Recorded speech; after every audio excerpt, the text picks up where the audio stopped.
ಹರಿ ಓಂ ಶ್ರೀ ಗುರುಭ್ಯೋ ನಮಃ ಪರಮಗುರುಭ್ಯೋ ನಮಃ. ನಮಃ ಶಾಂತಾಯ ದಿವ್ಯಾಯ ಸತ್ಯಧರ್ಮಸ್ವರೂಪಿಣೆ ಸ್ವಾನಂದಾಮೃತತೃಪ್ತಾಯ ಶ್ರೀಧರಾಯ ನಮೋ ನಮಃ. ಜಗತ್ಕಲ್ಯಾಣಕಾರ್ಯಾಯ ನರರೂಪಧರಾಯ ಚ ಯೋಗಿರಾಜಾಯ ವಂದ್ಯಾಯ ಗುರುದಾಸಾಯ ತೇ ನಮಃ. ಶುಕ್ಲಾಂಬರಧರಂ ವಿಷ್ಣುಂ ಶಶಿವರ್ಣಂ ಚತುರ್ಭುಜಂ ಪ್ರಸನ್ನವದನಂ ಧ್ಯಾಯೇತ ಸರ್ವವಿಘ್ನೋಪಶಾಂತಯೇ. ಲಕ್ಷ್ಮೀರಮಣ ಗೋವಿಂದ ಗೋವಿಂದ. ಹರ ನಮಃ ಪಾರ್ವತೀ ಪತಯೇ. ಹರ ಹರ ಮಹಾದೇವ ಶಂಭೋ. ಭಗವಾನ್ ಸದ್ಗುರು ಶ್ರೀಧರ ಗುರುದಾಸ ಸ್ವಾಮಿ ಮಹಾರಾಜ್ ಕಿ ಜೈ. ವಿಷಯವನು ಬಿಡುವನ ವಿಚಾರವನು ಮಾಡು. ವಿಷಯವನು ಬಿಡುವನ ವಿಚಾರವನು ಮಾಡು. ವೈರಾಗ್ಯ ಭಕುತಿಯನು ಹರಿಯಲ್ಲಿ ಬೇಡು. ವೈರಾಗ್ಯ ಭಕುತಿಯನು ಹರಿಯಲ್ಲಿ ಬೇಡು.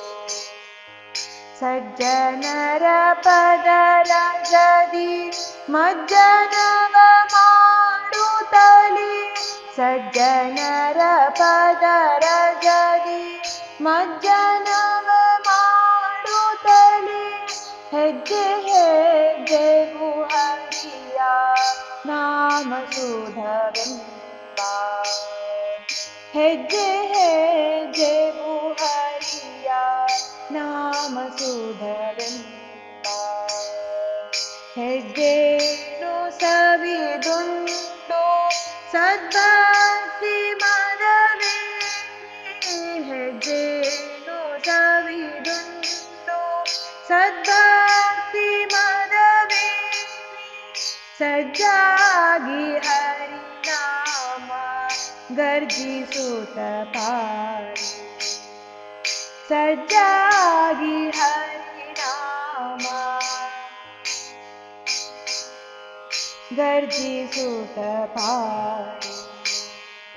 ವಿಷಯವನು ಬಿಡುವನ ವಿಚಾರವ ಮಾಡು.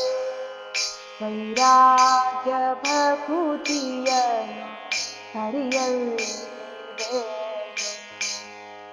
ವೈರಾಗ್ಯ ಭಕುತಿಯನು ಹರಿಯಲ್ಲಿ ಬೇಡು. ಹರಿಯಲ್ಲಿ ಬೇಡು. ಇಂದ್ರಿಯಾಣಿ ಪ್ರಮಾಥಿನಿ ಹರಂತಿ ಪ್ರಸಭಂ ಮನಃ.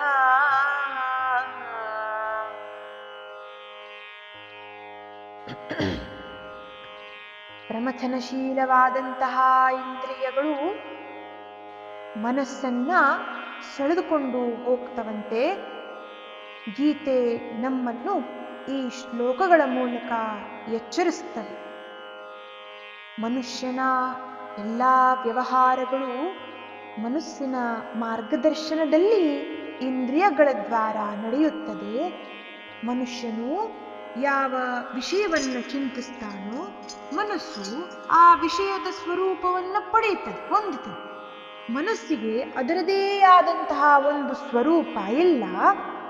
ಈ ಮನಸ್ಸು ತಾನು ಏನು ಚಿಂತನೆಯನ್ನ ವಿಚಾರವನ್ನ ಮಾಡ್ತದೆಯೋ ಅದೇ ರೂಪವನ್ನ ಪಡೆಯುತ್ತದೆ ಮತ್ತು ಆ ರೂಪದ ಅನುಗುಣವಾಗಿ ವಿಕಾರ ಅಥವಾ ವಿಕಾಸ ಒಳ್ಳೆಯದಾಗತಕ್ಕಂಥದ್ದನ್ನ ಪ್ರಯತ್ನ ಮಾಡ್ಲಿಕ್ಕೆ ಶುರು ಮಾಡ್ತದೆ.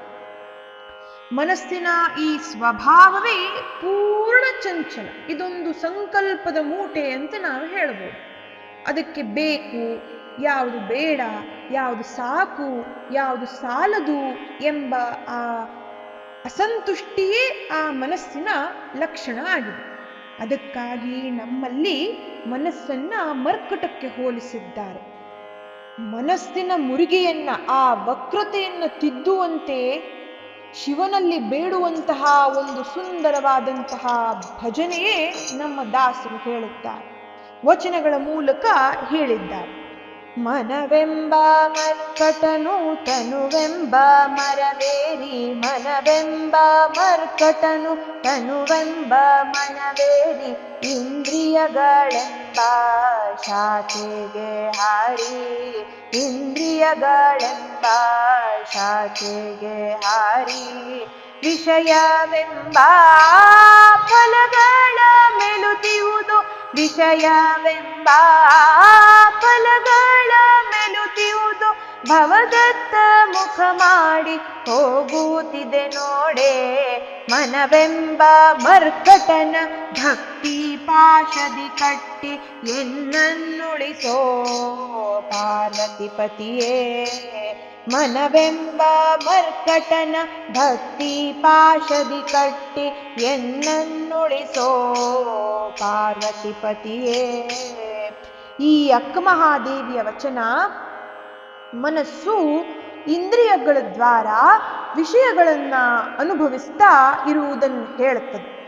ಮನಸ್ಸು ಶೂನ್ಯವನ್ನ ತಿರಸ್ಕರಿಸ್ತದೆ. ಆ ಮನಸ್ಸಿಗೆ ಒಂದೇ ಒಂದು ವಿಷಯ ಬೇಡ ಅಂತ ನಾವು ಏನಾದರೂ ಬಿಡಿಸಿದರೆ ಅದಕ್ಕೆ ಇನ್ನೊಂದು ವಿಷಯವನ್ನ ನಾವು ಕೊಡಬೇಕು. ಯಾವುದಾದರೂ ಒಂದು ವಿಷಯ ಬೇಡ ಅಂತ ಸರಿಸಿದರೆ ಮತ್ತೊಂದು ವಿಷಯ ಅದಕ್ಕೆ ಕೊಡಬೇಕು. ಈ ನಮ್ಮ ಮನಸ್ಸಿಗೆ ಭೋಗದ ವಿಷಯಗಳನ್ನು ನಾವು ಕೊಟ್ಟು ತೃಪ್ತಿಪಡಿಸ್ಲಿಕ್ಕಾಗೋದಿಲ್ಲ, ಅದು ಸಾಧ್ಯವೇ ಇರದೇ ಇರತಕ್ಕಂಥ ಮಾತು. ಅದಕ್ಕಾಗಿ ಭೋಗದ ವಿಷಯದ ಬದಲಾಗಿ ದೇವದ ವಿಷಯವನ್ನ, ಆ ಭಗವಂತನ ವಿಷಯವನ್ನ ನಾವು ಕೊಡಬೇಕು. ಇದರ ಕುರಿತಾದಂತಹ ಒಂದು ದೃಷ್ಟಾಂತ ನೋಡಿ. ಒಮ್ಮೆ ಒಬ್ಬ ಗೃಹಸ್ಥನು ತನ್ನ ಗುರುಗಳ ಬಳಿಯಲ್ಲಿ ಬಂದು ಬೇಡಿಕೊಳ್ತಾನೆ. ತನ್ನ ಮನಸ್ಸಿನ ಎಲ್ಲ ಆಸೆ ಆಕಾಂಕ್ಷೆಗಳೆಲ್ಲವನ್ನ ಪೂರ್ಣ ಮಾಡುವಂತಹ, ನಾನು ಕೇಳಿದ್ದನ್ನೆಲ್ಲವನ್ನು ಕೊಡುವಂತಹ ಯಾವುದಾದರೂ ಒಂದು ದೈವವನ್ನ ಒಲಿಸಿಕೊಳ್ಳುವ ಹಾಗೆ, ಪಿಶಾಚಿಯೋ ಭೂತವೋ ದೇವನೋ ದೈವನೋ ಯಾರಾದರೂ ಸರಿ, ಯಾರಾದರೂ ಒಬ್ಬರು ನಾನು ಒಲಿಸ್ಕೊಂಡು ಆ ನನ್ನ ಆಸೆಗಳೆಲ್ಲ ಪೂರ್ಣ ಮಾಡುವಂತಹ ಒಂದು ಮಂತ್ರವನ್ನು ನನಗೆ ಅನುಗ್ರಹಿಸಬೇಕು ಅಂತ ಹೇಳಿ ತನ್ನ ಗುರುಗಳಲ್ಲಿ ಬೇಡ್ಕೊಳ್ತಾನೆ. ಗುರುಗಳಂದು, ಆಗ್ಲಿ ಮಗು, ನಿನಗೊಂದು ಪಿಶಾಚಿಯ ಮಂತ್ರವನ್ನು ಕೊಡುತ್ತೇನೆ.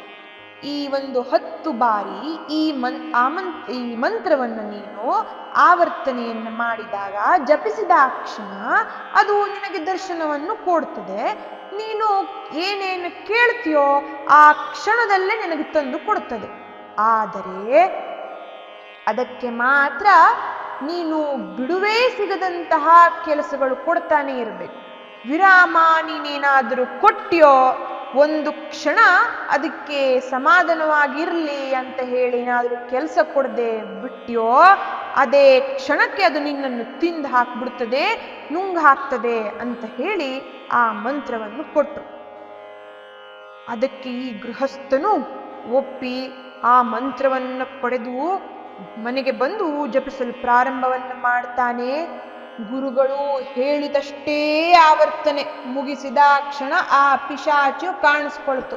10 ಬಾರಿ ಆವರ್ತನೆ ಆಯ್ತು, ಆ ಪಿಶಾಚು ಬಂದು ನಿಂತ್ಕೊಳ್ತು. ಏನಪ್ಪಣೆ ಅಂತ ಕೇಳ್ತು. ಅತ್ಯಾಶ್ಚರ್ಯ ಈ ಗೃಹಸ್ಥನಿಗೆ. ಇವನು ಕಲ್ಪನೆ ಇರಲಿಲ್ಲ ಆ ಪಿಶಾಚಿ ಬರ್ತದೆ ಅಂತ ಹೇಳಿ.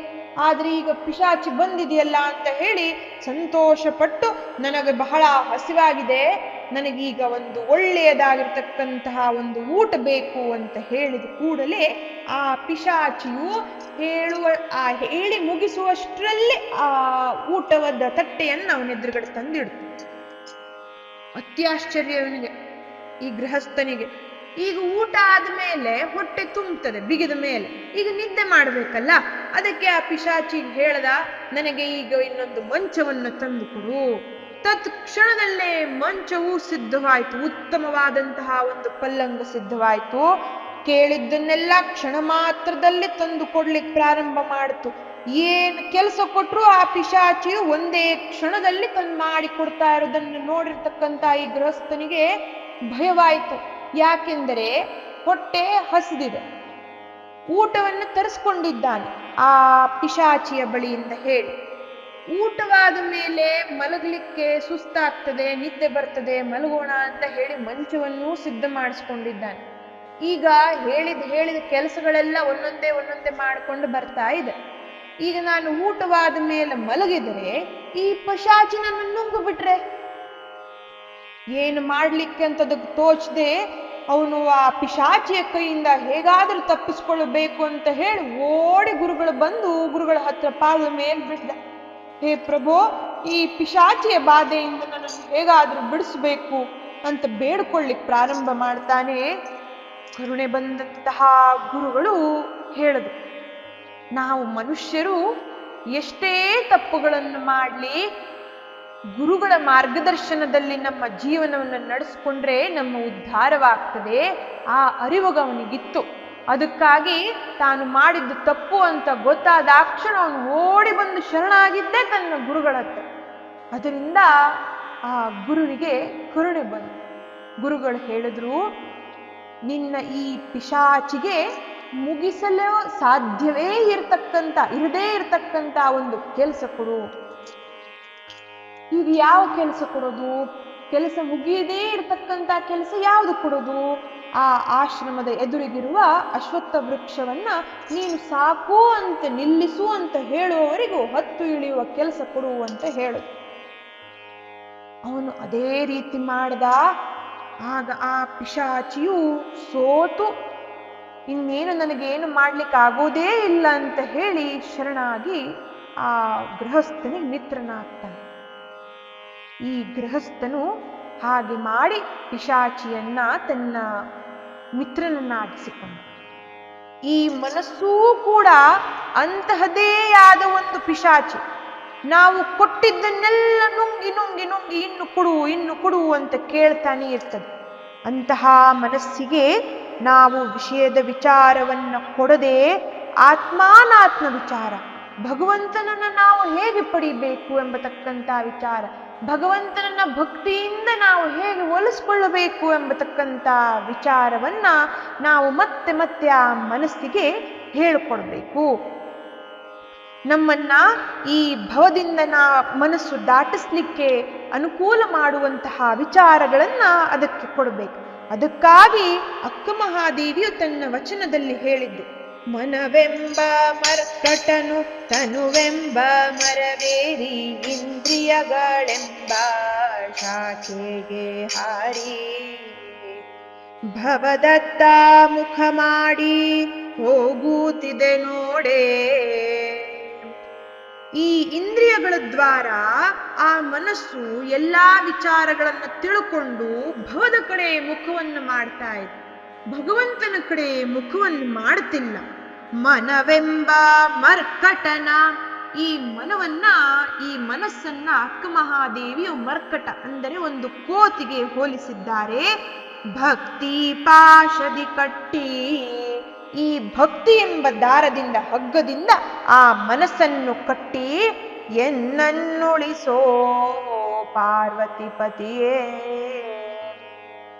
ಆ ಶಿವನಲ್ಲಿ ಪ್ರಾರ್ಥನೆಯನ್ನು ಮಾಡ್ತಾಳೆ, ಹೇಗಾದರೂ ಮಾಡಿ ನನ್ನನ್ನು ಉಳಿಸ್ಬೇಕು ತಂದೆ, ಈ ಭಕ್ತಿ ಎಂಬ ಪಾಶದಿಂದ ನನ್ನನ್ನು ಕಟ್ಟಿ ನಿನ್ನ ಬಳಿ ಕರೆಸ್ಕೋ ಎಂಬುದಾಗಿ ಉತ್ತಮವಾಗಿರ್ತಕ್ಕಂಥ ವಚನದಲ್ಲಿ ನಮಗೆಲ್ಲರಿಗೂ ಜ್ಞಾನವನ್ನು ನೀಡುತ್ತಿದ್ದಾರೆ.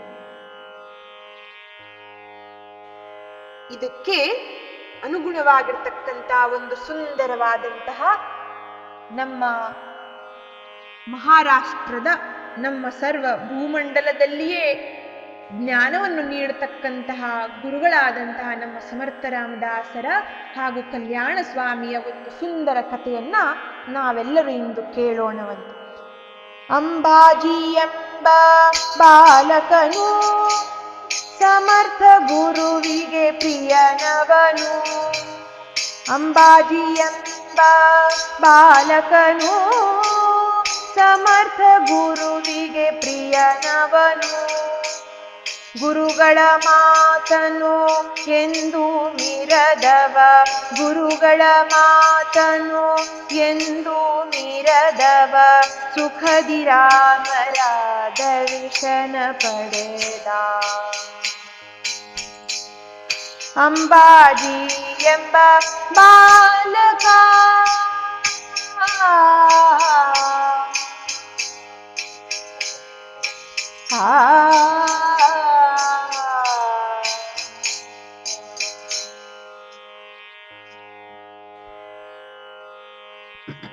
ಒಮ್ಮೆ ನಮ್ಮ ಪರಮಗುಳುಗಳಾಗಿರ್ತಕ್ಕಂಥ ಸಮರ್ಥ ರಾಮದಾಸ ಮಹಾರಾಜರು ಕೊಲ್ಲಾಪುರಕ್ಕೆ ಬಂದಾಗ ಶ್ರೀ ದೇವಿಯ ಮಂದಿರದಲ್ಲಿ ಕೀರ್ತನೆಯನ್ನ ಮಾಡಲಿಕ್ಕೆ ಪ್ರಾರಂಭಿಸಿದರು. ನಮ್ಮ ಗುರುಗಳ ಕೀರ್ತನೆಯನ್ನ ಕೇಳಲು ಬಹಳ ಜನ ಭಕ್ತರು ಸೇರಿಕೊಳ್ಳುತ್ತಿದ್ದರು. ಆಗಿನ ಕಾಲದಲ್ಲಿ ನಮ್ಮ ಗುರುಗಳ ಕೀರ್ತನೆಯನ್ನ, ಜ್ಞಾನವನ್ನವರು ಪ್ರವಚನಗಳ ಮೂಲಕ ಹೇಳುವಾಗ ಎಲ್ಲ ಜನರು ಬಂದು ಆ ಜಾಗದಲ್ಲಿ ಸೇರಿಕೊಳ್ಳುತ್ತಿದ್ರು. ಅದರಿಂದ ಅವರು ಉದ್ಧಾರವಾಗ್ತಿದ್ರು, ಜನರೆಲ್ಲರ ಆ ಭಕ್ತರು ಉದ್ಧಾರವಾಗ್ತಿದ್ರು. ಆ ಸಮಯದಲ್ಲಿ ಶಿವಾಜಿ ರಾಜನಲ್ಲಿ ಕೆಲಸ ಮಾಡತಕ್ಕಂತಹ ಕಾರ್ಕೂನನಾಗಿರ್ತಕ್ಕಂಥ ಪಾರಾಜಿ ಪಂಥ ಎಂಬತಕ್ಕಂಥವರು ನಿತ್ಯವೂ ಅಲ್ಲಿ ನಡೆಯತಕ್ಕಂಥ ಕೀರ್ತನೆಗೆ ಬಂದು ಆ ಕೀರ್ತನೆಗಳನ್ನು ಕೇಳ್ತಿದ್ದ. ಒಂದು ದಿನ ಆ ಪಾರಾಜಿ ಪಂಥರು ಬಂದು ಶ್ರೀ ಸಮರ್ಥ ಮಹಾರಾಜರಿಗೆ ವಂದಿಸಿ ತನ್ನ ಮನೆಗೆ ಬಂದು ಈ ದೀನನನ್ನ ಉದ್ಧಾರ ಮಾಡಬೇಕು ಅಂತ ಪ್ರಾರ್ಥಿಸಿಕೊಂಡು, ನಮ್ಮ ಗುರುಗಳು ಅವನ ದೀನ ಭಕ್ತಿಯ ಭಾವನೆಯನ್ನು ನೋಡಿ ಅವನ ಮನೆಗೆ ನಡೆದರು. ಆಯ್ತು ಮಗು, ಬರ್ತೇನೆ ಅಂತ ಹೇಳಿ ಪಾರಾಜಿ ಪಂಥರ ಮನೆಗೆ ಬಂದರು. ತನ್ನ ಮನೆಯಲ್ಲಿ ಪಾರಾಜಿ ಪಂಥನು ಹನುಮಂತರಾಯನ ಅವತಾರವಾಗಿರ್ತಕ್ಕಂಥ ಶ್ರೀ ರಾಮದಾಸ ಸ್ವಾಮಿಗಳ ಪಾದಪೂಜೆಯನ್ನು ಮಾಡಿದ. ಸಮರ್ಥರು ಅವನಿಗೆ ಆಧ್ಯಾತ್ಮದ ಬೋಧೆಯನ್ನು ಮಾಡಿ ಅನುಗ್ರಹಿಸಿದರು. ಆಗ ಪಾರಾಜಿ ಪಂಥನು ತನ್ನ ತಂಗಿಯ ಪುತ್ರರಾದಂತಹ ದತ್ತೋಬಾ ಮತ್ತು ಅಂಬಾಜಿ ಎಂಬತಕ್ಕಂಥ ಇಬ್ಬರು ಮಕ್ಕಳನ್ನ ಗುರುದಕ್ಷಿಣೆ ಎಂದು ಸಮರ್ಥರಿಗೆ ಅರ್ಪಿಸಿದರು. ಹೇ ಜಗತ್ಪತಿ ಸ್ವಾಮಿ ದೇವಾ, ಈ ಮಕ್ಕಳಿಗೆ ಇನ್ನು ಮುಂದೆ ತಾಯಿಯು ತಂದೆಯು ಬಂಧು ಬಳಗ ಎಲ್ಲವೂ ನೀನೇ ಎಂದು ಕಾಪಾಡಬೇಕು ಪ್ರಭು. ಈ ಮಕ್ಕಳು ಅನಾಥರು, ಇವರಿಗೆ ತಂದೆ ತಾಯಿಗಳು ಎಲ್ಲ ತೀರಿಕೊಂಡಿದ್ದರಿಂದ ಇರಲಿಲ್ಲವಾದ್ದರಿಂದ ಇವರು ನನ್ನ ಬಳಿಯಲ್ಲೇ ಬೆಳೀತಿದ್ರು. ಈಗ ನಾನು ಈ ಮಕ್ಕಳನ್ನ ತಮ್ಮ ಸೇವೆಗಾಗಿ ಅರ್ಪಿಸ್ತಿದ್ದೇನೆ, ಇವರನ್ನು ರಕ್ಷಿಸುವಂತಹ ಜವಾಬ್ದಾರಿ ನಿಮ್ಮದು ಅಂತ ಹೇಳಿ ಅವರ ಭಕ್ತಿ ಪ್ರೇಮದಿಂದ ಗುರುಗಳಿಗೆ ಆ ಮಕ್ಕಳನ್ನು ಅರ್ಪಿಸಿದರು. ಅವರ ಭಕ್ತಿ, ಆ ಪ್ರೇಮ, ವೈರಾಗ್ಯ ಭಾವವನ್ನು ನೋಡಿ ಸಮರ್ಥ ಗುರುಗಳು ಅವರಿಬ್ಬರಿಗೂ ನಿತ್ಯ ನಿಯಮಗಳನ್ನು ತಿಳಿಸಿ ಉಪದೇಶವನ್ನು ಮಾಡಿ ಭಜನೆ ಉಪಾಸನಾದಿ ವಿಧಾನಗಳನ್ನು ತಿಳಿಸಿ ತಮ್ಮ ಜೊತೆಯಲ್ಲೇ ಇಟ್ಟುಕೊಂಡು ಸ್ವಲ್ಪ ದಿನಗಳ ನಂತರ ಶಿರಗಾಂವ್ ಎಂಬ ಊರಿನಲ್ಲಿ ಮಠವನ್ನು ಸ್ಥಾಪಿಸಿ ದತ್ತೋಬಾ ಅಲ್ಲೇ ಎಂಬತಕ್ಕಂಥ ಒಬ್ಬ ಹುಡುಗನನ್ನ ಅಲ್ಲೇ ಇರಿಸಿದ್ರು ಮತ್ತು ಅಂಬಾಜಿಯನ್ನ ತನ್ನ ಜೊತೆಯಲ್ಲಿ ಕರ್ಕೊಂಡು ಹೊರಟು ಶ್ರೀ ಸಮರ್ಥ ಗುರುಗಳು ಶ್ರೀರಾಮನವಮಿಯ ಉತ್ಸವವನ್ನು ಆಚರಿಸಲು ಬ್ರಹ್ಮಪುರಿ ಮಸೂರ್ ಗ್ರಾಮಕ್ಕೆ ಬಂದು ತಲುಪಿದರು. ಹಿಂದಿನ ಕಾಲದಲ್ಲಿ ದೇವರ ಉತ್ಸವಗಳಲ್ಲಿ ದೊಡ್ಡ ದೊಡ್ಡ ಎತ್ತರವಾದಂತಹ ಗಳಿಗೆಗಳಿಗೆ ಪತಾಕೆಯನ್ನಿಟ್ಟುಕೊಂಡು ನಡೆಯುವಂತಹ ಒಂದು ಪದ್ಧತಿ ಇತ್ತು. ಯಾರ ಪತಾಕೆ ಕಟ್ಟಿದ ಗಳವು ಎತ್ತರ ಇರ್ತದೆಯೋ ಅಂಥವರಿಗೆ ಒಂದು ಬಹುಮಾನ ಅನ್ನು ಕೊಡ್ತಕ್ಕಂಥ ಒಂದು ವಾಡಿಕೆ ಇತ್ತು. ಶ್ರೀರಾಮಚಂದ್ರ ದೇವರ ಉತ್ಸವದ ಸಮಯದಲ್ಲಿ ಹನುಮ ಜಯಂತಿಯ ಸಮಯ ಅದು ಮೆರವಣಿಗೆಯು ನಡೆಯುತ್ತಿತ್ತು. ಆ ಮೆರವಣಿಗೆ ನಡೆಯುವ ಮಾರ್ಗದಲ್ಲಿ ಒಂದು ಬಿದಿರು ಪತಾಕೆಗಳು ತೆಗೆದುಕೊಂಡು ಹೋಗಲು ಸಾಧ್ಯ ಆಗದೆ ಹಾಗೆ ಒಂದು ತೊಂದರೆ ಬಂತು. ಒಂದು ಮರದ ಟೊಂಗೆ ಅದಕ್ಕೆ ಅಡ್ಡವಾಯಿತು. ಆ ಪತಾಕೆಗಳನ್ನು ಎತ್ತುಕೊಂಡು ಹೋಗ್ಲಿಕ್ಕೆ ಆಗಲೇ ಇಲ್ಲ. ಈಗ ಆ ಮರದ ಟೊಂಗೆಯನ್ನ ಮುರಿಯಲು ಬೀದರ್ ಬಾದಶಾಹನ ಅನುಮತಿ ಬೇಕಾಗ್ತಿತ್ತು. 8 ಮೈಲಿ ದೂರದಲ್ಲಿದ್ದಂತಹ ಬಾದಶಾಹನಿಂದ ಅಪ್ಪಣೆ ಪತ್ರವನ್ನ ತಂದು ಮೆರವಣಿಗೆ ಮುಂದುವರಿಸಬೇಕಂತಹ ಪರಿಸ್ಥಿತಿ ಬಂತು. ಆ ಪ್ರದೇಶದ ಆ ಸುಬೇದಾರನು ಮರದ ಟೊಂಗೆಯನ್ನು ಕಡಿಲಿಕ್ಕೆ ಬಿಡಲಿಲ್ಲ. ಇಂತಹ ಸಮಯದಲ್ಲಿ ನಮ್ಮ ಸಮರ್ಥ ರಾಮದಾಸ ಸ್ವಾಮಿಗಳು ಉತ್ಸವದ ಮಧ್ಯದಲ್ಲೇ ಅದೃಶ್ಯರಾಗಿ ಆ ಬಾದಶಾಹನ ಆಸ್ಥಾನದಲ್ಲಿ ಬಂದು ಪ್ರಕಟರಾಗ್ತಾರೆ. ಗುರುಗಳು ಬಾದಶಾಹನ ಎದುರಿನಲ್ಲಿ ಪ್ರಕಟರಾದ ಕೂಡಲೇ ಗುರುಗಳ ನಮ್ಮ ಸಮರ್ಥ ರಾಮದಾಸರ ಮಹಿಮೆಯನ್ನ ತಿಳುಕೊಂಡಂತಹ ಈ ಬಾದಶಾಹ ಕೂಡಲೇ ಗುರುಗಳನ್ನು ನೋಡಿದಾಕ್ಷಣ ಓಡೋಡಿ ಬಂದು ನಮಸ್ಕರಿಸಿ ಬಂದಂತಹ ವಿಚಾರವನ್ನ ತಿಳಿದುಕೊಂಡ. ಕೂಡಲೇ ಆ ಟೊಂಗೆಯನ್ನ ಮುರಿಯಲಿಕ್ಕೆ ಆಜ್ಞಾಪತ್ರವನ್ನ ತಯಾರಿ ಮಾಡಿಕೊಟ್ಟು ಗುರುಗಳನ್ನ ಕೊಟ್ಟ. ಗುರುಗಳು ಹೊರಡಲು ಸಿದ್ಧವಾದ ಕೂಡಲೇ ಒಂದು ಪ್ರಶ್ನೆಯನ್ನ ಈ ಬಾದಶಾಹ ಕೇಳ್ತಾನೆ. ಪ್ರಭು, ಗುರುವೇ, ಅಷ್ಟು ದೂರದಲ್ಲಿದ್ದಂತಹ ಊರಿಗೆ ಈಗ ಹೇಗೆ ತಲುಪ್ತೀರಿ ಎಂಬುದಾಗಿ ಕೇಳಿದಾಗ ನಮ್ಮ ಗುರುಗಳು ಬಂದಂತೆ ಹೋಗ್ತೇನೆ, ನಿನಗ್ ನೋಡೋ ಇಚ್ಛೆ ಇದ್ರೆ ಬಾ ಹೊರಗೆ ಅಂತ ಹೇಳಿ ಇಲ್ಲೊಂದು ಕಾಲು, ಉತ್ಸವ ನಡೆಯುವಂತಹ ಮಸೂರಿನಲ್ಲಿ ಇನ್ನೊಂದು ಕಾಲನ್ನು ಇಟ್ಟು ತಲುಪಿದರು.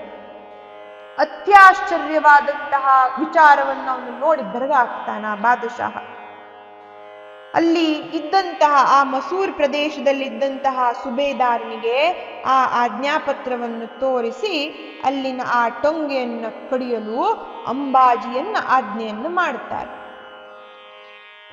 ನಮ್ಮ ಗುರುಗಳು ಪರೀಕ್ಷಿಸದೆ ಯಾರನ್ನು ಶಿಷ್ಯರನ್ನಾಗಿ ಸ್ವೀಕಾರ ಮಾಡ್ತಾನೇ ಇರಲಿಲ್ಲ. ಶಿಷ್ಯರೆಲ್ಲರೂ ಉತ್ತಮವಾದಂತಹ ಮೇಲ್ಪಂಕ್ತಿಯಲ್ಲಿರಬೇಕೆಂಬುದಾಗಿ ಪರೀಕ್ಷೆಯನ್ನು ಮಾಡ್ತಿದ್ರು.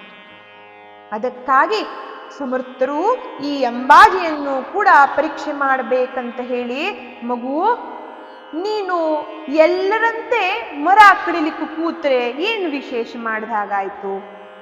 ಆ ತುದಿಯಲ್ಲಿ ನಿಂತು ನೀನು ಅದರ ಆ ಬುಡವನ್ನು ಕತ್ತರಿಸಬೇಕು, ಅಂದರೆ ಮಾತ್ರ ಅದು ವಿಶೇಷ ಅನ್ನಿಸ್ತದೆ ಅಂತ ಹೇಳಿದ್ರು. ಅದೇ ರೀತಿ ಅಂಬಾಜಿಯು ಗುರುಗಳ ಆಜ್ಞೆಯ ಪ್ರಕಾರವಾಗಿ ಆ ಟೊಂಗೆಯನ್ನು ಕಡಿಲಿಕ್ಕೆ ಪ್ರಾರಂಭ ಮಾಡ್ತಾನೆ.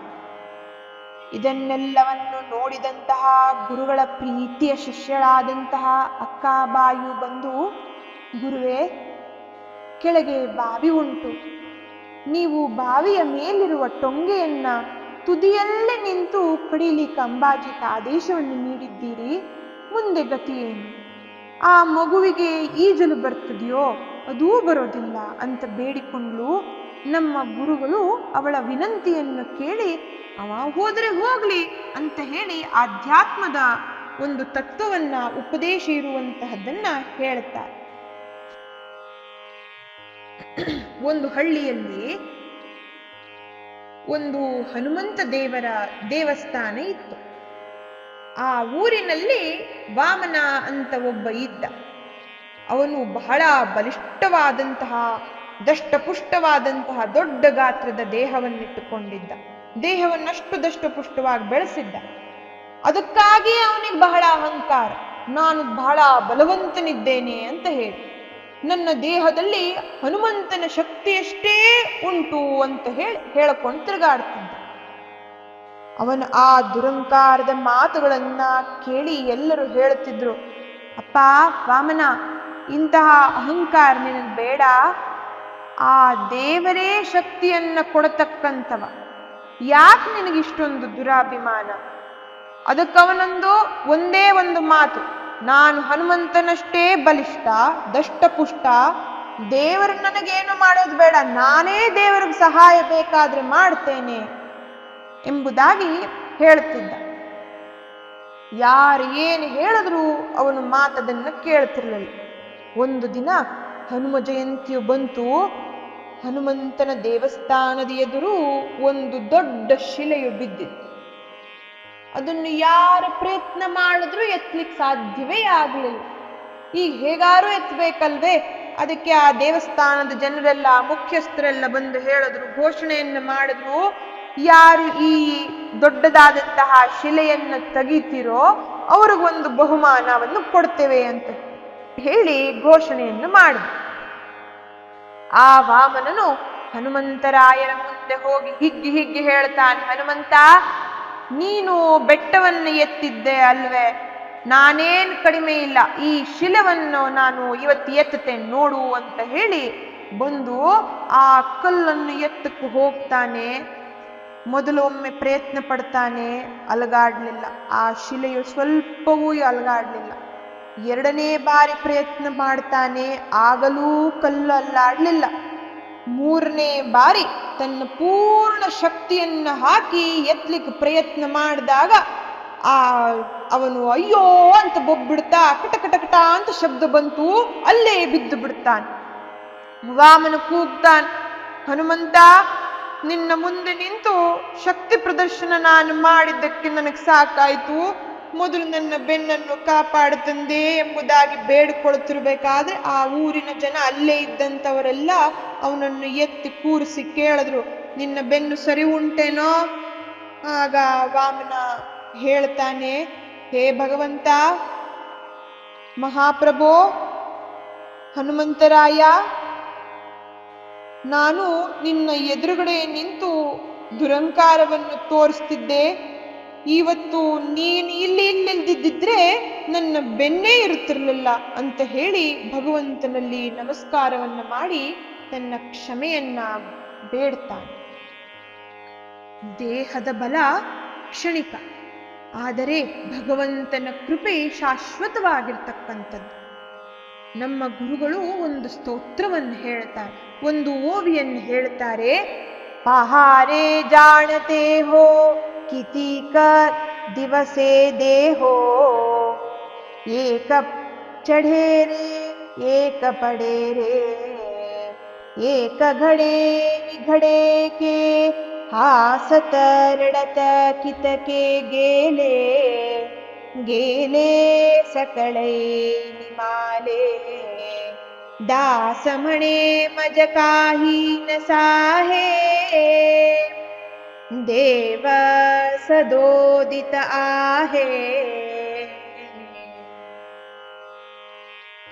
ನಾವು ನಮ್ಮದು ಅನ್ನತಕ್ಕಂತಹ ಈ ದೇಹವು ಎಷ್ಟು ದಿನ ಉಳಿಸ್ಕೊಳ್ತೇವೆ? ಈ ಜಗದಲ್ಲಿ ಒಂದು ಜೀವ ಜನಿಸಿದರೆ ಇನ್ನೊಂದು ಶರೀರ ನಷ್ಟವಾಗ್ತದೆ. ಅದಕ್ಕಾಗಿ ನಮ್ಮ ಗುರುಗಳು ಈ ಶ್ಲೋಕದ ಮೂಲಕ ಹೇಳೋದೇನೆಂದರೆ, ಭಗವಂತನೊಬ್ಬನು ಮಾತ್ರ ಸದೋದಿತನು, ನಿತ್ಯನು, ಸತ್ಯನು. ಅವನನ್ನ ಬುದ್ಧಿಜೀವಿಗಳಾದ ನಾವು ವಿವೇಕದಿಂದ ತಿಳಿದುಕೊಂಡು ನಮ್ಮ ಉದ್ಧಾರವನ್ನು ಮಾಡಿಕೊಳ್ಬೇಕು. ಅದಕ್ಕೆ ದಾಸರು ಹೇಳ್ತಾರೆ, ಆರು ಬದುಕರಯ್ಯ ಹರಿ ನಿನ್ನ ನಂಬದೆ, ಆರು ಬದುಕರಯ್ಯ ಹರಿ ನಿನ್ನ ನಂಬದೆ, ತೋರು ಈ ಜಗದೋಳು ಒಬ್ಬರ ಕಾಣೆ, ತೋರು ಈ ಜಗದೋಳು ಒಬ್ಬರ ಕಾಣೆ, ಆರು ಬದುಕರಯ್ಯ ಹರಿ ನಿನ್ನ ನಂಬದೆ, ಕಲಹ ಬಾರದ ಹಾಗೆ ಕರ್ಣನ ಕೊಂದೆ, ಕಲಹ ಬಾರದ ಹಾಗೆ ಕರ್ಣನ ಕೊಂದೆ, ಸುಲಭದಿ ಕೌರವರ ಮನೆಯ ಮುರಿದೆ, ಸುಲಭದಿ ಕೌರವರ ಮನೆಯ ಮುರಿದೆ, ನೆಲವ ಬೇಡುತ್ತ ಹೋಗಿ ಬಲಿಯ ತುಳಿದೆ, ನೆಲವ ಬೇಡುತ್ತ ಹೋಗಿ ಬಲಿಯ ತುಳಿದೆ, ಮೂಲೆಯುಣಿಸ ಬಂದ ಪೂತನಿಯ ಕೊಂದೆ, ಮೂಲೆಯುಣಿಸಲು ಬಂದ ಪೂಜನಿಯ ಕೊಂದೆ, ಆರು ಬದುಕರಯ್ಯ ಹರಿ ನಿನ್ನ ನಂಬದೆ, ಆರು ಬದುಕರಯ್ಯ ಹರಿ ನಿನ್ನ ನಂಬದೆ, ತೋರು ಈ ಜಗದೋಳು ಒಬ್ಬರ ಕಾಣೆ. ಹೇ ಹೇ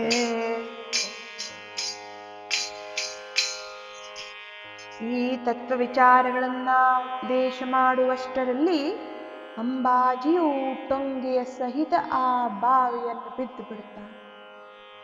ಕ್ಷಣ ಮಾತ್ರದಲ್ಲಿ ಎಲ್ಲರಿಗೂ ದುಃಖ ಹೃದಯ ತುಂಬಿ ಬಂತು. ಕೆಲವರು ಶೋಕವನ್ನು ಮಾಡಲಿಕ್ಕೆ ಪ್ರಾರಂಭ ಮಾಡಿದರು. ಆದರೆ ನಮ್ಮ ಗುರುಗಳು ಉತ್ಸವದ ಕಾರ್ಯಗಳನ್ನ ನಿಲ್ಲಿಸಲಿಲ್ಲ. ಸಂಪೂರ್ಣ ಉತ್ಸವಗಳನ್ನ ಮುಗಿಸಿದರು. ಮಧ್ಯಾಹ್ನ ಊಟದ ಸಮಯ ಅಲ್ಲಿ ಬಂದಂತಹ ವೈದಿಕರು, ಭಕ್ತರು, ಸೇವಕರೆಲ್ಲರೂ ಯೋಚನೆಯನ್ನು ಮಾಡ್ತಾರೆ. ಹತ್ತಿರದಲ್ಲಿ ಬಾವಿಯಲ್ಲಿ ಶವವು ಇರುವುದು, ಈ ವಿಚಾರ ನಮಗೆ ಗೊತ್ತಿದ್ದು ಊಟ ಮಾಡುವುದು ಹೇಗೆ ಅಂತ ಹೇಳಿ ಯಾರಿಗೂ ಗುರುಗಳ ಮುಂದೆ ನಿಂತು ಮಾತಾಡುವ ಧೈರ್ಯ ಇರಲಿಲ್ಲ. ಆಗ ಎಲ್ಲರೂ ಸೇರಿ ಅಕ್ಕಾಬಾಯಿಯನ್ನ ಮುಂದೆ ಮಾಡಿದ್ರು. ಆಗ ಅಕ್ಕಾಬಾಯಿಯು ಸಮರ್ಥರುಗಳು ಬಂದು ಹೇಳಿದ್ರು, ಗುರುವೇ, ಮಹಾರಾಜರೇ, ತಾವು ಕರುಣಾಮಯರು, ಕೃಪಾಳುಗಳಾಗಿರುವರು. ಅಂಬಾಜಿಯು ಈ ಗತಿಯಲ್ಲಿರುವಾಗ ನಮ್ಮ ಸರ್ವಸ್ವವಾದ ತಾವು ದಯಮಾಡಬೇಕಂತ ಬೇಡಿಕೊಂಡು ಆ ಪ್ರಾರ್ಥನೆಯನ್ನು ಕೇಳಿ ನಮ್ಮ ಗುರುಗಳು ಬಾವಿಯ ಹತ್ತಿರ ಹೋದ್ರು. ಅಂಬಾಜಿ ಅಂತ ಹೇಳಿ ಕೂಗಿದ್ರು. ಬಾವಿಯಿಂದ ಓ ಅಂತ ಶಬ್ದ ಕೇಳಿ ಬಂತು. ಆಗ ಸಮರ್ಥರು, ಮಗು ಹೇಗಿದ್ಯಪ್ಪ ಅಂತ ಕೇಳಿದ ಕ್ಷಣ ಅವ ಬಾವಿಯಿಂದ ಕೃಪೆಯಿಂದ, ತಮ್ಮ ಕೃಪೆಯಿಂದ ಪ್ರಭು ಕಲ್ಯಾಣದಿಂದಿದ್ದೇನೆ ಅಂತ ಹೇಳ್ತಾನೆ. ಮಗು ಏನೆಲ್ಲ ನೋಡಿದೆ ಅಂತ ಕೇಳಲು, ಸ್ವಾಮಿ ತಮ್ಮ ಕೃಪೆಯಿಂದ ಎಲ್ಲವನ್ನು ನೋಡಿದೆ ನಾನು ಅಂತ ಉತ್ತರವನ್ನು ಕೊಡ್ತಾನೆ.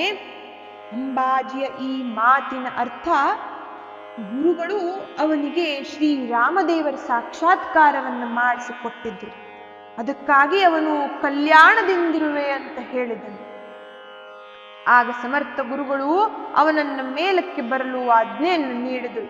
ಆ ದಿನದಿಂದ ಅಂಬಾಜಿಯು ಕಲ್ಯಾಣ ಎಂಬ ಹೆಸರಿನಿಂದ ಪ್ರಖ್ಯಾತನಾಗ್ತಾನೆ. ದೇಹದ ಸುಖವನ್ನ, ಇಚ್ಛೆಯನ್ನ, ಪ್ರಾಣದ ಆಸೆಯನ್ನ ತೊರೆದು ಗುರು ಸೇವೆಯನ್ನು ನಾವು ಮಾಡಬೇಕು. ಅಂದರೆ ಮಾತ್ರ ಸುಖ ದುಃಖ, ಈ ಜನ್ಮ ಮರಣ ಎಲ್ಲದರ ಚಕ್ರದಿಂದ ನಾವು ಪಾರಾಗ್ಲಿಕ್ಕೆ ನಮಗೆ ಅನುಕೂಲವಾಗ್ತದೆ. ಈ ಕಥಾಭಾಗವನ್ನ ನಮ್ಮ ಗುರುಗಳಾಗಿರ್ತಕ್ಕಂಥ ಸಮರ್ಥ ರಾಮದಾಸ ಸ್ವಾಮಿಗಳ ಪಾದಾರವಿಂದಗಳಲ್ಲಿ ಅರ್ಪಿಸುತ್ತಾ ನನ್ನ ತಪ್ಪುಗಳನ್ನ ಕ್ಷಮಿಸಬೇಕೆಂಬುದಾಗಿ ಪ್ರಾರ್ಥನೆಯನ್ನು ಮಾಡ್ತಾ ಈ ಕಥೆಗೆ ಮಂಗಳವನ್ನು ಹಾಡ್ತೇನೆ. ಎನ್ನ ಕಡೆ ಆಯಿಸುವುದು ನಿನ್ನ ಭಾರ, ನಿನ್ನ ನೆನೆಯುತ್ತಲಿರುವುದು ಎನ್ನ ವ್ಯಾಪಾರ.